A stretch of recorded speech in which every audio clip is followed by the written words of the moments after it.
Hello दोस्तों, आज हम पढ़ेंगे खुर्शीद भावनगरी जी की किताब जीवात्मा जगत के नियम के भाग 2 में लिखे गए सकारात्मक सोच पर कुछ सवाल और उनके जवाब। सकारात्मक बनिए। समान वस्तुएं एक दूसरे को आकर्षित करती है। अपने मन पर नियंत्रण रखिए और हर समय शांतता का अनुभव करने की कोशिश कीजिए। धैर्यवान बने, शांत रहे और अच्छी नींद करें। पहला सवाल, विचार किस तरह ताकतवर होते हैं? आपके सोचने का तरीका आपकी आत्मा के विकास के लिए महत्वपूर्ण है। आपका व्यक्तित्व आपके विचारों, शब्दों और कर्मों का मेल है। विचार पहले उत्पन्न होते हैं, फिर सकारात्मकता या नकारात्मक विचार से ही शब्द और कर्म उत्पन्न होते हैं।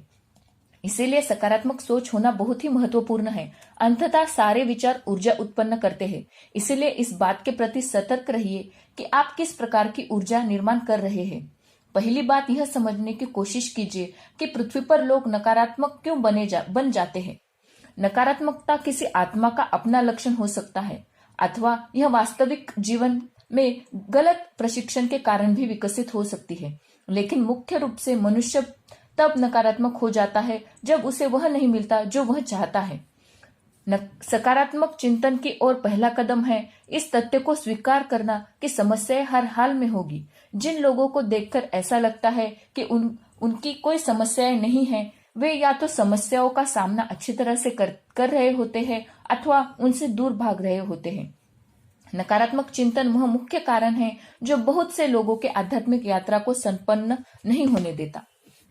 नकारात्मकता एक बहुत ही सामान्य आध्यात्मिक लक्षण है। यह गलत समझ के कारण और एक दुर्लभ, अनियंत्रित एवं अप्रशिक्षित मन की उपज होती है। इसके अलावा मनुष्य में नकारात्मकता इसलिए भी बढ़ जाती है क्योंकि पृथ्वी के स्पंदन बहुत अधिक नकारात्मक हो चुके हैं। यह आप पर निर्भर करता है कि आप इस पर विजय पाने के लिए सकारात्मक सोच रूप से सोचें, क्योंकि आखिरकार आपके विचार भावनाओं के रूप में प्रकट होते हैं। यही कारण है कि विचार ताकतवर होते हैं। वे शारीरिक और भावनात्मक रूप से प्रकट होते हैं और उन्हीं से आपकी आत्मा को आकार मिलता है। अगला सवाल, कोई व्यक्ति यह कैसे जान पाएगा कि वह नकारात्मक हो रहा है? नकारात्मकता के लक्षण नीचे दिए गए हैं। पहला, डर। नकारात्मक रूप से सोचने और विश्वास तथा समझ की कमी के कारण ही डर पैदा होता है। यदि आपकी ईश्वर में पूरी श्रद्धा है तो फिर डर का कोई कारण ही नहीं होता। आप इंसान हैं और आपको मुश्किल परिस्थितियों का सामना करना पड़ेगा, लेकिन यदि आप में आस्था और विश्वास है तो इन परिस्थितियों से जूझने के लिए आप में साहस पैदा किया जाएगा। डर को जीतने के लिए पहला काम यह करे कि आपने विश्वास को मजबूत करे। इन दिनों नकारात्मकता मनुष्य के जीवन का हिस्सा बन चुकी है। इसका एक कारण है, भली आत्माओं को डर लगता है क्योंकि पृथ्वी पर स्पंदन नकारात्मक हो चुके हैं और ये नकारात्मक स्पंदन मनुष्य को बेचैन करते हैं। यह इस कारण कि जिस ऊर्जा से आप घिरे होते हैं वह आपकी ऊर्जा से भिन्न होती है। आपको गलत राह पर जाने का भी डर लगता है। आपका अवचेतन मन इस डर को समझता है, लेकिन आपका भौतिक मन नहीं। भौतिक मन केवल यह जानता है कि वह डरा हुआ है। बहरहाल आपका अवचेतन मन कभी भी डरता नहीं, वह सतर्क होता है। या यदि आप किसी ऐसे स्थान पर रहते हैं जहां का स्पंदन सकारात्मक है तो आपको डर महसूस नहीं होगा। अपने घर को सरल और साफ सुथरा रखिए। सूरज की रोशनी और पौधे सकारात्मक स्पंदनों को निर्माण करती हैं और इससे आप डर से बचेंगे। डर बचावकारी सहज बोध से भी पैदा होता है जो अपनी सुरक्षा के लिए जरूरी है। उदाहरण के लिए यह स्वाभाविक है कि आंख पर हाथ रखने से आप डरेंगे। यह अपने अस्तित्व रक्षा का सहज बोध है। हालांकि यह अजीब लग सकता है, लेकिन कुछ लोग ऐसे होते हैं जो सकारात्मक होने से डरते हैं। शायद अतीत में उनका अनुभव बुरा हो और वे आशावादी होने से डरते हो, इसलिए उन्होंने अपने मन को यह मानने के लिए बाध्य कर लिया है कि जिंदगी बुरी है और वे अपने जीवन में कुछ भी सकारात्मक पाने के लायक नहीं है। वे अपने आप को निराशा से बांध लेते हैं। उनका तर्क यह होता है कि वे यथार्थवादी है, जबकि असल में वे नहीं होते। यथार्थवादी दृष्टिकोण है जीवन के उतार चढ़ाव को अच्छी तरह से समझना। इसलिए अच्छे समय की उम्मीद करना बिल्कुल स्वाभाविक है, चाहे आपके अतीत का अनुभव कुछ भी हो। मनुष्य के अस्तित्व के लिए उम्मीद जरूरी है। कभी कभी लोग परिवर्तन से डरते हैं क्योंकि वे उस नकारात्मक स्थिति में सुरक्षित महसूस करते हैं। अगला प्रकार, चिंता।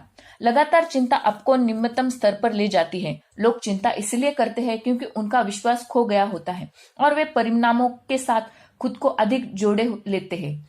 आपके हाथ में परिणाम नहीं होता, बल्कि प्रक्रिया होती है। इसलिए आप जो कर सकते हैं अच्छे से कीजिए और सब कुछ ईश्वर पर छोड़ दीजिए। पूर्ण समर्पण का अर्थ यह है कि यह जान लेना कि अपने द्वारा अपना कर्तव्य अच्छी तरह से निभा लेने पर ईश्वर वह अवश्य करेंगे जो आपके लिए सबसे श्रेष्ठ होगा। कार्य का फल ईश्वर को समर्पित कर दे और यह समर्पण लगातार करते रहे। ईश्वर में, फरिश्तों में, अपने प्रियजनों में और खुद अपने अपने आप में विश्वास रखना जरूरी है। विश्वास यह ऊर्जा है जो आपको आगे की ओर बढ़ने की प्रेरणा और शांति प्रदान करती है। बिना विश्वास का मनुष्य कुछ इस तरह है जो ऐसे जैसे बिना पेट्रोल की गाड़ी। अपना कर्तव्य श्रेष्ठ रूप से निभाइए और बाकी सब ईश्वर पर छोड़ दीजिए। तीसरा प्रकार, संदेह। जब आप खुद पर, अपने आध्यात्मिक शिक्षक पर और सबसे महत्वपूर्ण कि ईश्वर पर लगातार संदेह करते हैं, तो इसका अर्थ है कि आप नकारात्मक हो रहे हैं। प्रश्न करना ठीक है, लेकिन यदि आप आध्यात्मिक मार्ग पर हैं, तो आपको अपने संदेह की जगह मन में विश्वास स्थापित करना चाहिए। अपने मार्गदर्शकों पर भरोसा रखिए और आप उन पर संदेह करना जारी रखते हैं, तो उनसे ज्ञान और समझ प्राप्त करने के बाद भी आप उनसे सबूत की मांग करते हैं, तो आप नकारात्मक हो रहे हैं। यह एक ऐसा व्यक्ति है जो हर रात पूरे मन से प्रार्थना करता है। अपनी प्रार्थना के अंत में वह हमेशा ईश्वर से खुद के लिए जो श्रेष्ठ हो वही करने को कहता है, लेकिन किसी कारणवश उसके मन में कोई बदलाव नहीं आता। वह समझ नहीं पाता कि क्यों ईश्वर उसकी प्रार्थना नहीं सुनते। यह एक दिन एक फरिश्ता उसके सामने प्रकट होता है और वह कहता है, मेरे पास तुम्हारे लिए एक उपहार है। व्यक्ति बड़ा खुश होता है। फरिश्ता उससे अपनी हथेली फैलाने को कहता है। उपहार स्वीकार करने के लिए आदमी हथेली फैला लेता है। फरिश्ता आदमी के हथेलियों की ओर देखता है और उन पर फूंक मारता है। तुम्हारा स्वागत है, फरिश्ता कहता है। व्यक्ति कुछ समझ नहीं पाता क्योंकि उसकी हथेलियां अब भी खाली है। वह पूछता है, लेकिन मेरा उपहार कहाँ है? फरिश्ते ने कहा, वह तो तुम्हें मिल चुका है। तुम्हारी हथेलियों में संदेह भरा था, मैंने उसे हटा दिया। कभी कभी आपको जो मिलता है उससे बड़ा उपहार आपके पास से कुछ ले लिया जाना होता है। यह सुनिश्चित करें कि आपका ईश्वर में भरोसा हो, न कि उन पर संदेह। जब आप लगातार संदेह करते हैं तो आपकी जीवात्मा कमजोर हो जाती है, क्योंकि आपकी जीवात्मा ईश्वर के विश्वास पर जिंदा रहती है। चौथा प्रकार, दोषारोपण या डांट फटकार। दोषारोपण या डांट फटकार आध्यात्मिक रूप से गलत है। यह एक प्रकार का मानसिक उत्पीड़न है, शब्दों का एक तरफा प्रहार है। यह अहंकार से और समझ की कमी से पैदा होता है और यह स्वार्थपूर्ण होता है, क्योंकि इसमें आदमी हर कीमत पर अपनी ही बात रखना चाहता है और चाहता है कि चाहे जो भी हो सब कुछ उसके अपने हिसाब से ही होना चाहिए। जब माता पिता अपने बच्चों को फटकारते हैं तो यह बहुत सी ही हानिकारक होता है। हालांकि उनका उद्देश्य बच्चों का भला करना होता है, लेकिन जब आप डांट फटकार करते हैं तब आप ईश्वर की दी हुई स्वतंत्र इच्छा के विरुद्ध जाते हैं। डांट खाने वाला व्यक्ति आपकी बात बिल्कुल नहीं सुनेगा और यदि डांट फटकार जारी रही तो वह आपके कहे का ठीक उल्टा ही करता है।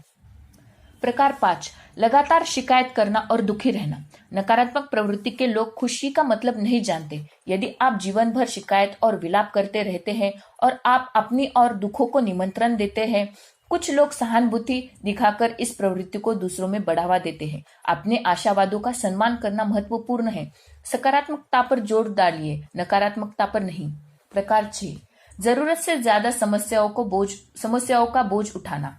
कुछ लोग दुनिया को यह दिखाना चाहते हैं कि वे कितना कुछ करते हैं और उन्हें कितनी अधिक परेशानी है। ऐसे लोग केवल खुद का नुकसान करते हैं। यदि आप दूसरों से सहायता नहीं मांग पाते तो इसका अर्थ यह है कि आप अहंकारी और नकारात्मक हैं। आप पृथ्वी पर सह अस्तित्व सीखने के लिए आए हैं, न कि सब कुछ अकेले हाथों और खुद अपने आप करने। यह साबित किए जाने की चाह कि आप हर कार्य खुद से संभाल सकते हैं आपके अहंकार की उपज है। यह अस्वाभाविक है। कोई भी आपसे अति मानव होने की आशा नहीं करता। प्रकार 7, ईर्ष्या। मनुष्य से उसकी खुशी छीनने वाली चीजों में से एक है ईर्ष्या। जब आप लगातार अपनी तुलना दूसरों से करते हैं तो यह आपको प्रगति करने से रोकता है। अपने उपहारों से संतुष्ट रहिए और दूसरों की उपलब्धियों से भी, और प्रेरणा पाने की प्रवृत्ति रखिए। जीवात्माएं उसी तरह रहती है और इससे हमें सच्ची प्रसन्नता मिलती है। जो कुछ आपके पास है उसके लिए ईश्वर को धन्यवाद दीजिए और संतुष्ट रहने की कला सीखिए। प्रकार 8, दूसरों पर दोषारोपण। हमेशा अपने अंदर झांकिए, आपको अपने दुखों का स्रोत मिल जाएगा। आपके दुख की शुरुआत दूसरों के हाथों केवल तभी हो सकती है जब आप पहले से ही अपने अंदर हो। इसीलिए दुख की जड़ तक पहुंचिए, दूसरों पर ध्यान केंद्रित मत कीजिए। स्वयं आपके भीतर जो असंतुलन है उसे दूर कीजिए। सबसे पहले खुद को अपने आप में सुधार लाइए और फिर दूसरों को बदलने में सहायता करने की कोशिश कीजिए। प्रकार 9, नकारात्मक विचार का आदी होना। जो लोग लगातार नकारात्मक सोचते हैं वे समय के साथ इस तरह की प्रवृत्ति में इतनी आदी हो जाते हैं कि इसके बिना उनका काम ही नहीं चलता। यदि उनकी कोई समस्या न हो तो भी वे समस्या में होने का दिखावा कर लेते हैं। अक्सर आदमी की दयनीयता और उसकी निरसता उसकी आदत बन जाती है। इसीलिए शुरुआत छोटे स्तर पर होती है, लेकिन धीरे धीरे यह काफी बड़ी और नुकसानदेह समस्या बन जाती है। प्रकार 10, अधीरता। जब आप अपने अंदर धैर्य विकसित करना सीखते हैं तो आपको अधिक शांति मिलती है। अधीरता से आप असंतुलित हो जाते हैं। याद रखिए कि चीजें हमेशा सही वक्त पर ही होती हैं और वह ईश्वर के हाथों में होता है। जब आप अधीर होते हैं तब आप ईश्वर को निर्देश देने का असफल प्रयास करते हैं। ऐसा करने से आप ईश्वर को उनकी योजना को अलग रखकर अपनी योजना को कार्यरत करने को कहते हैं। आपकी योजना हमेशा सीमित होती है जबकि ईश्वरीय योजना अनंत।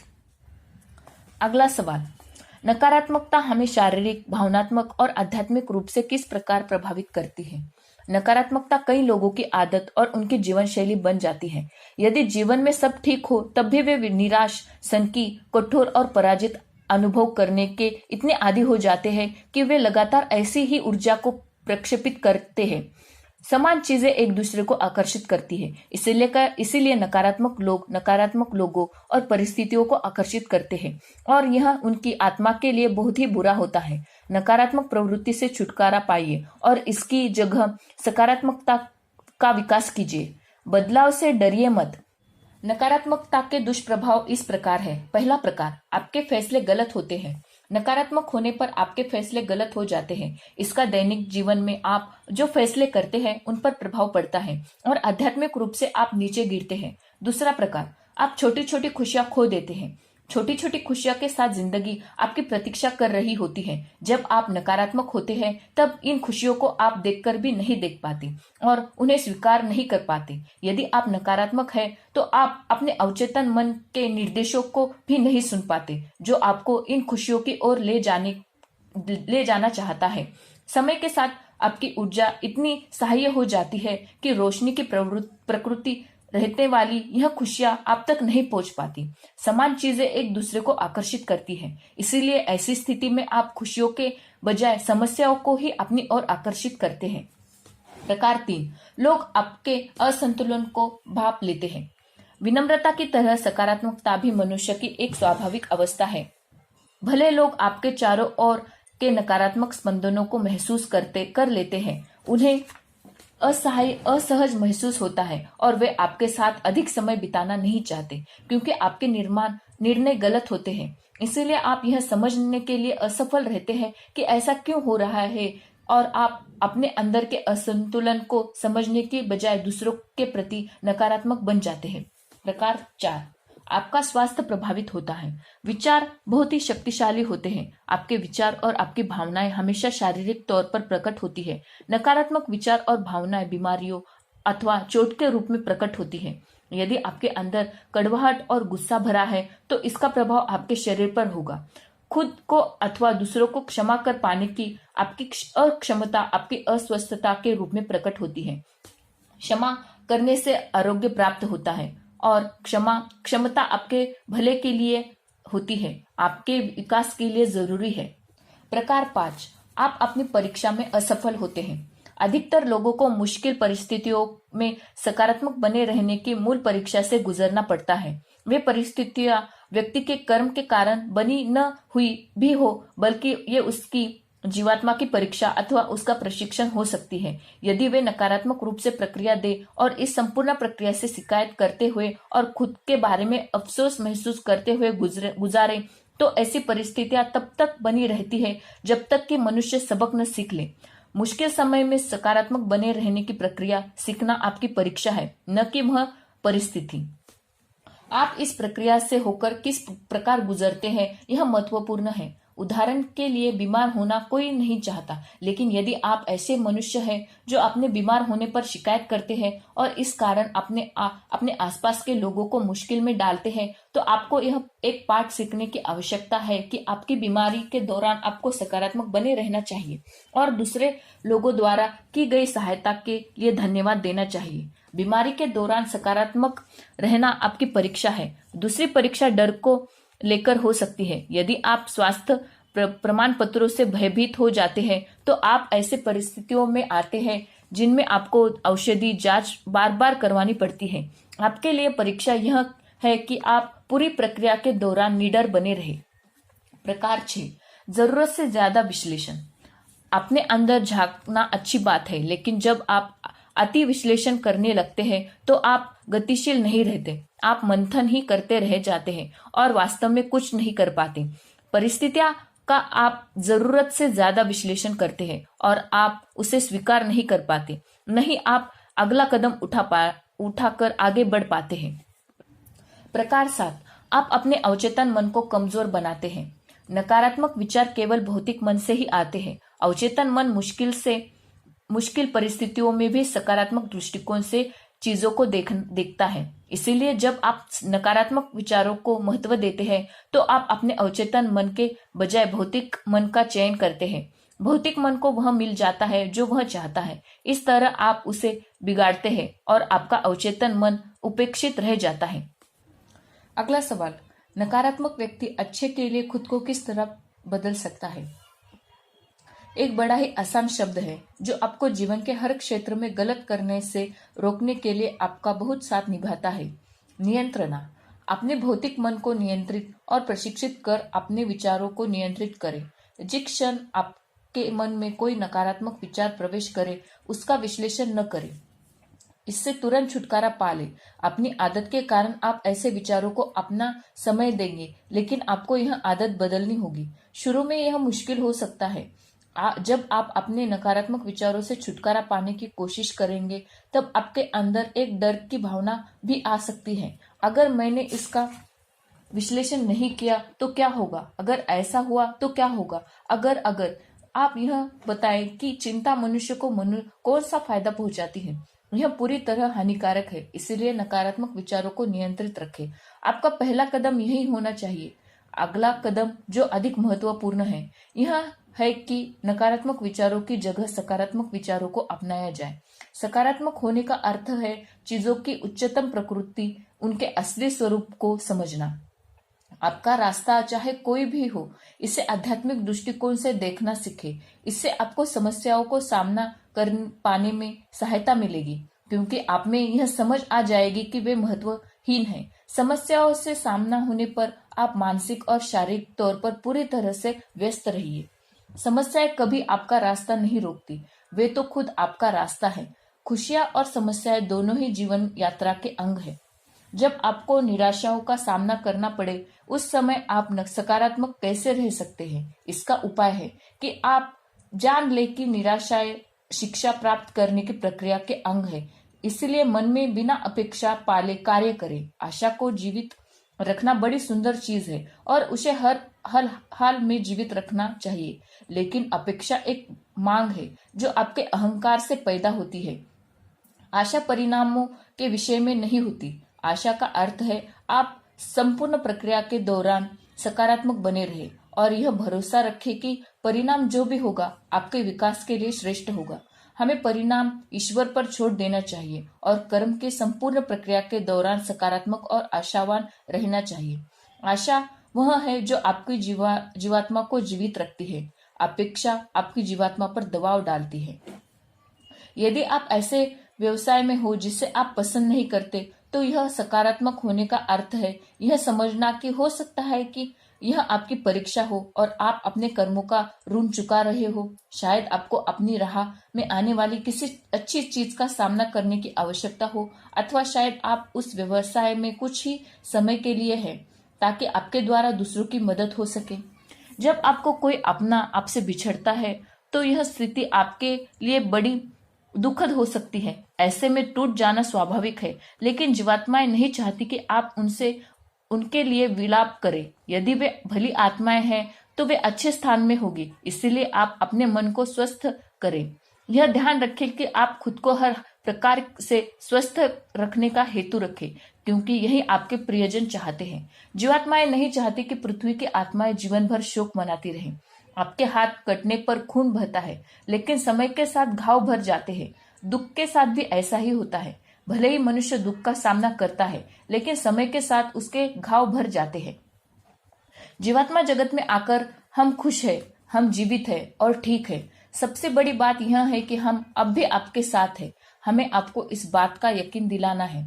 जब दुख हद से बढ़ जाए तब इस सत्य पर मन केंद्रित करें और अडित रहे। दुखद नुकसान की स्थिति में सकारात्मक होने से हमारा यही मतलब है। इस सत्य की शक्ति प्राप्त करने की हम अब भी आपके साथ हैं, और यदि आप अनुमति दें तो हम आपका मार्गदर्शन कर सकते हैं। कभी कभी हमारे माता पिता हमारे बिना इतना निराश और असहाय महसूस करते थे कि हमारे लिए उन्हें शांत करना और उन्हें खुश करना जीवात्मिक संपर्क के बिना मुश्किल हो जाता। हमने उन्हें बताया कि जब वे दुखी होते हैं तो इससे हमें भी दुख होता है। सबसे महत्वपूर्ण बात यह है कि हमने उन्हें यह समझाया कि पृथ्वी पर हमारे होने की तुलना में हम आज उनके बहुत ज्यादा करीब है और उन्हें बहुत ज्यादा प्यार करते हैं। जब सब कुछ ठीक ठाक चल रहा हो तब सकारात्मक होना आसान है। असली परीक्षा तो तब होती है जब जीवन में कठिनाई आए और चीजें गलत होती जाए। इसी तरह आपके व्यक्तित्व का विकास होता है। परिस्थिति चाहे जो भी हो, सकारात्मकता हर हाल में अपनानी चाहिए। कभी कभी आप अपने मन को नियंत्रित करने में असफल होते हैं, अथवा कभी कभी ऐसा करने में सफल भी रहते हैं, लेकिन आप सकारात्मक होना नहीं चाहते। इसका एक बड़ा ही साधारण सा कारण है, जो आपके फैसले पर निर्भर करता है। आपको परिवर्तन के प्रति पूरी तरह प्रतिबद्ध होना चाहिए और अपनी इच्छा शक्ति का उपयोग करना चाहिए। इसीलिए भौतिक मन को भी आपके साथ सहयोग करना ही पड़ता है। व्यक्ति के असफल होने का कारण यह है कि उसकी प्रतिबद्धता कमजोर होती है। उनके प्रयत्नों अधूरे मन के से लिए गए होते हैं और परिवर्तन के प्रति वे पूरी तरह समर्पित नहीं होते। आप सकारात्मक बनने का फैसला करते हैं, आप किसी को माफ करने का फैसला करते हैं, आप विनम्र रहने का फैसला करते हैं, आप संतुष्ट रहने का फैसला करते हैं। सफलता या असफलता आपके चयन की शक्ति पर निर्भर करते हैं। मान लेते हैं कि आपको ऐसे किसी व्यक्ति को माफ करने की में मुश्किल हो रही है जिसने आपको बहुत दुख पहुंचाया है। ज्ञान प्राप्त होने के बावजूद यदि आप उसे माफ नहीं करते तो इसका अर्थ यह है कि आप माफ करना नहीं चाहते, न कि यह कि आपको पता नहीं कि माफ कैसे किया जाए। जब जीवन में बुरा समय चल रहा हो तब बहादुरी के साथ सकारात्मक दृष्टिकोण अपनाना ही सच्चे अर्थ में सकारात्मक होना है। उम्मीद का दामन कभी मत छोड़िए, चाहे परिस्थिति कितनी भी गंभीर क्यों न हो। सकारात्मक चिंतन के मुख्य उपाय। पहला उपाय, ईश्वर में पूर्ण विश्वास रखिए। याद रखिए कि वह वही करेंगे जो आपके लिए श्रेष्ठ है। उपाय 2, अपने कर्म, परीक्षा और प्रशिक्षण को स्वीकार कीजिए, इनका प्रतिरोध मत कीजिए। उपाय 3, प्रार्थना कीजिए, ईश्वर से शक्ति मांगिए। किसी परिस्थिति में सकारात्मक बने रहने की शक्ति केवल प्रार्थना से ही मिल सकती है, और यह आपको केवल मांगने पर ही प्राप्त होती है। आपकी प्रार्थना आपके आसपास सकारात्मक स्पंदनों का निर्माण करती है और आपके निर्णय की गुणवत्ता को बढ़ाती है, जिससे आप जीवन में सही कदम उठा सकेंगे। उपाय 4, अपने अवचेतन मन को सक्रिय कीजिए। समस्याओं से जूझते समय इसका उपयोग कीजिए। भौतिक मन की सीमित समझ का उपयोग न करें। उपाय 5, समस्याओं को अपने विकास के अवसर के रूप में देखिए। उपाय 6, व्यायाम, शारीरिक क्रियाकलाप कीजिए, जैसे कि योग, जिसके लिए ये अच्छे शिक्षक की तलाश करना महत्वपूर्ण है। नृत्य, तैयारी और खेलकूद जरूरी होते हैं। मन, शरीर और आत्मा तीनों को स्वस्थ होना चाहिए। उपाय 7, ईश्वर के प्रति समर्पण कीजिए। ईश्वर के प्रति समर्पित होने का अर्थ है ईश्वरीय सद्मार्ग पर चलना, अपनी क्षमता के अंतर्गत हर अच्छे काम करना और अपने कर्म के परिणाम ईश्वर पर छोड़ देना। उपाय 8, अपनी पसंद के काम कीजिए, व्यस्त रहिए। वे ऐसे कार्य होने चाहिए जो आपको मन की शांति दे, जैसे अध्ययन, संगीत, खाना पकाना, बागवानी, तैराकी या ऐसा कुछ कि जो आपके मन और आत्मा को पोषित करे। उपाय 9, लोगों के साथ मिलकर जीना सीखिए। अपना समय और अपने अनुभव उन लोगों के साथ बांटिए जिन पर आप विश्वास करते हो और उनको प्रेरित करने वाले लोगों के साथ समय बिताइए जो आपको प्रेरित करे, जिनका आप पर सकारात्मक प्रभाव हो। उपाय 10, दूसरों की मदद कीजिए। कभी कभी जब आप तकलीफ में होते हैं तब ऐसा करना सबसे श्रेष्ठ होता है। अपने दुख से ध्यान हटाने के लिए ऐसा परिवर्तन आपके लिए अच्छा होता है और साथ ही आप निस्वार्थ होना भी सीखते हैं। उपाय 11, हंसिए, हल्के फुल्के बने रहिए। अपने जीवन का आनंद उठाइए। पृथ्वी पर आप खुद को अथवा दूसरों को नुकसान पहुंचाए बिना अपने जीवन का आनंद उठाने के लिए आए हैं। आपको खुशी देने वाली चीजों के बारे में जानिए और उन चीजों के बारे में भी सतर्क रहिए जो आपको निराश करती है। यह दृष्टिकोण न अपनाए कि पृथ्वी पर आप दुख झेलने के लिए आए हैं। हाँ, आपके कर्मों के ऋण अवश्य चुकाए जाने चाहिए, लेकिन पृथ्वी पर आपकी जीवन यात्रा आनंददायक होनी चाहिए। जीवन को बहुत गंभीरता से मत लीजिए। हास्य बोध विकसित कीजिए, हल्के फुल्के रहिए। एक बार फिर से ध्यान दीजिए कि संतुलन सुखद जीवन की कुंजी है। परिस्थितियों के प्रति गंभीर होने की कोशिश न करें, साथ ही निरर्थक होकर अपनी जिम्मेदारी से भी न भागे। पृथ्वी पर अपने भौतिक जीवन से खुलकर जिए। हास्य बोध और चुलबुल भावना ईश्वरीय प्रकाश का बहुत ही महत्वपूर्ण हिस्सा है। जीवात्मा जगत में हर किसी के पास हास्य बोध होता है। हम जो करते हैं हमें उससे प्यार होता है। हम अपने अस्तित्व से प्यार करते हैं और खूब हंसते हैं। यहाँ भी संगीत, नृत्य और उत्सव होता है। उत्सव का सही मतलब आप जीवात्मा जगत में आकर ही जान पाएंगे। उत्सव मनाने का अर्थ यह है अनुभव करना कि आपका सृजन ईश्वर ने किया है। आप उन्हीं के कार्यों को करने में लगे हैं और यह कि आप अपार ज्ञान आप भी प्राप्त होना बाकी है जो हम जीवात्माओं को भी फिलहाल हासिल नहीं हुआ है। हाँ, हम अपनी यात्रा के इस अज्ञान का उत्सव मनाते हैं जो आगे हमारी प्रतीक्षा कर रहा है। हम अनंत मग्न होते हैं क्योंकि हम जानते हैं कि यदि हम अपने अस्तित्व के इस स्तर पर खुश हैं तो ईश्वर के और निकट पहुंचने के क्रम में 7वें ब्रह्मांड तक पहुंचने पर हम कितने खुश होंगे। निश्चित रूप से यह ऐसी बात है जिसका उत्सव मनाया जाना चाहिए। यहाँ पर हमारे कुछ सवाल खत्म होते हैं। मिलते हैं हम अपने अगले वीडियो में। नमस्कार।